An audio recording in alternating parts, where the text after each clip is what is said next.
ప్రజా సంక్షేమ ధ్యేయంగా ప్రతి ఒక్కరికి మేలు జరగడమే కూటమి ప్రభుత్వ లక్ష్యమని దర్శి టీడీపీ నియోజకవర్గం ఇన్ఛార్జ్ కొట్టిపాటి లక్ష్మి తెలిపారు.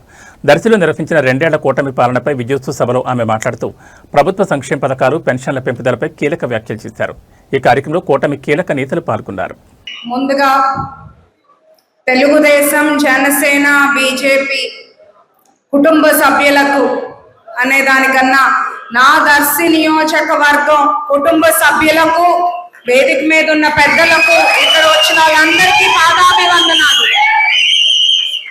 నేను ఎప్పుడు కూడా మన వాళ్ళందరూ వచ్చారా, నేను ఎప్పుడు అన్న అని పిలుస్తాను, పెద్దవాళ్ళ తండ్రి సమానుల్ని అంకుల్ అని పిలుస్తాను, లేడీస్ అక్క అని పిలుస్తాను అనే చూస్తాను. కానీ మన బీజేపీ వాళ్ళు వచ్చారా, జనసేన, మీ అందరికి కూడా తెలిసే ఉంటది మన వాళ్ళందరూ వచ్చారా లేదా అని చూస్తాను. ఎందుకంటే అందరూ నాకు, అన్ని పార్టీల వాళ్ళు అందరూ నాకు అన్నదమ్ములు, అక్క చెల్లెలు, కుటుంబ సభ్యులు. మీరు చూస్తుంటే ఇప్పుడు దాకా నేను ఎప్పుడు కూడా తేడా చూపించలేదు, చూపించబోను కూడా. ప్రజాప్రభుత్వం ఏర్పడి 2 ఏళ్ళు సుపరిపాలన అందిస్తున్నాము. పెన్షన్ ప్రభుత్వం అధికారంలోకి వచ్చిన వెంటనే 3,000 రూపాయల్ని 4,000 రూపాయలు చేసి అత్యధిక పెన్షన్ ఇస్తున్న ఏకైక ప్రభుత్వం మనది. అట్లాగే అత్యధిక పెన్షన్ ఇస్తున్న ఏకైక రాష్ట్రం దేశంలోనే మన ఆంధ్రప్రదేశ్. దివ్యాంగులకు 6,000, పూర్తిగా మంచానికి పరిమితమైన వాళ్ళకు 15,000 రూపాయలు అందజేస్తున్నాం. ప్రజలు చూస్తున్నారు. ఈరోజు మన కార్యక్రమం ఏంటంటే మన కూటమి ఎన్డీఏ చేస్తున్న విజయాలు ఒక్కటే కాదు. ఎందుకంటే పార్టీలకు అతీతంగా లబ్ధి పొందే ప్రతి ఒక్కళ్ళు, ఆ లబ్ధిదారులకు తెలుసు కూటమి ప్రభుత్వం అధికారంలోకి వచ్చాక ఎలాంటి సంక్షేమం అందిస్తున్నారు, ఎట్లాంటి అభివృద్ధి చేస్తున్నారు అని మనం కొత్తగా చెప్పుకోవాల్సింది లేదు. కానీ మనం ఎప్పటికప్పుడు గుర్తు చేసుకోవాల్సిన అవసరం, బాధ్యత ఉంది. ఎందుకంటే గత ప్రభుత్వం ఒక విధ్వంస పాలన.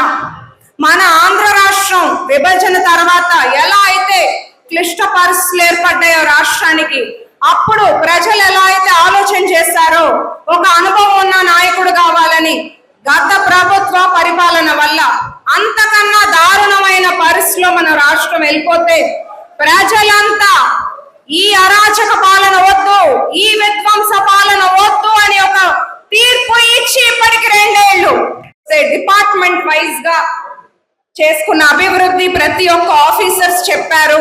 నేను మళ్ళీ అది కొత్తగా చెప్పదలుచుకోవటం లేదు. మీ అందరూ కూడా నా కష్టాన్ని చూస్తున్నారు. కొన్ని ఊరు పుట్టినప్పటి నుండి లేని రోడ్లు కూడా ఈ 2 ఏళ్లలో వేసుకోగలిగాము.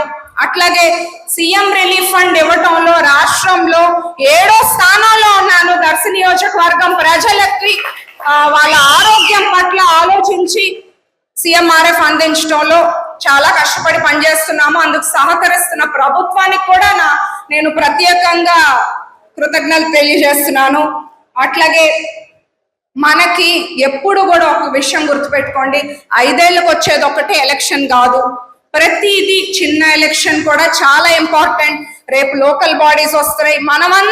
మనం ప్రభుత్వం చేసే మంచి పనుల్ని మరింత ప్రజల్లోకి తీసుకెళ్ళాలి. వైసీపీ వాళ్ళు చేసే ప్రచారాలను తిప్పికొట్టాలి. రేపు లోకల్ బాడీస్ మీ ఎలక్షనే నా ఎలక్షన్ అన్నట్టుగా నేను కష్టపడతాను.